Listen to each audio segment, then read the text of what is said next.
Hello மக்களே, இன்றைக்கி மீன் பொழிச்சது எப்படி பண்ணலாம் கேரளா ஸ்டைல் அப்படின்னு பார்க்கலாம். நான் இன்றைக்கி ஜிலேபி மீன் தான் வாங்கிட்டு வந்திருக்கேன். நல்லா வாஷ் பண்ணி எடுத்துக்கோங்க கல் உப்பு போட்டு. அப்புறம் மிளகாத்தூள், மஞ்சத்தூள், மல்லித்தூள் சேர்த்து இஞ்சி பூண்டு பேஸ்ட்டு, உப்பு தேவையான அளவுக்கு போட்டதுக்கப்புறமா 2 ஸ்பூன் நான் வந்து கடலை எண்ணெய் சேர்த்துருக்கேன். நீங்கள் நல்லெண்ணெய் கூட சேர்த்துக்கலாம். அப்புறமா கொஞ்சமாக எலுமிச்சம்பழ சாறும் சேர்த்து நல்லா பேஸ்ட் மாதிரி ஆக்கி மீன் மேலே தடவி அதை கொஞ்சம் நேரமாக ஊற வச்சுருங்க. மசாலா பொருட்களை ரெடி பண்ணிடலாம். ஒரு கடாயில் எண்ணெய் ஊற்றி கருவேப்பிலை போட்டு தேவையான அளவுக்கு பச்சை மிளகா, வெங்காயம் நல்லா சேர்த்து, சின்ன வெங்காயம் சேர்த்துக்கலாம், பெரிய வெங்காயம் சேர்த்துக்கலாம், அது நம்மளோட விருப்பம். தக்காளி வெங்காயம்லாம் போட்டு நல்லா கொதிக்க வச்சும் போது லைட்டாக மஞ்சத்தூள், மிளகாத்தூள், மல்லித்தூள் மறுபடியும் சேர்த்து நல்லா அது கிரேவி ஆகிற அளவுக்கு கிண்ணதுக்கு அப்புறமா தேங்காய் பால் கொஞ்சமாக சேர்த்து கொதிக்க வைங்க.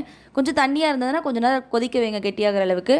அப்புறம் ஒரு தோசை கல்லில் நம்ம மீனை போட்டு பொரிச்சு எடுத்துக்கலாம். மீனை இந்த மாதிரி இலையில வச்சு அதுக்கு மேலே நம்ம கிண்டி வச்சிருக்க கிரேவியும் அது மேலேயே போட்டு நல்லா வாழையிலே நல்லா சுருட்டிக்கலாம். இந்த மாதிரி சுருட்டிக்கு தோசை கல்லில் வச்சு கொஞ்சம் ஒரு 7 நிமிஷம் 8 நிமிஷம் வேக வச்சிங்கன்னா இந்த அளவுக்கு மீன் நல்லா வெந்து வந்து சாப்பிட்டு பார்த்தா வேறு லெவலில் இருந்துச்சு. மறக்காமல் நம்ம சேனலுக்கு சப்ஸ்கிரைப் பண்ணி வச்சுக்கோங்க.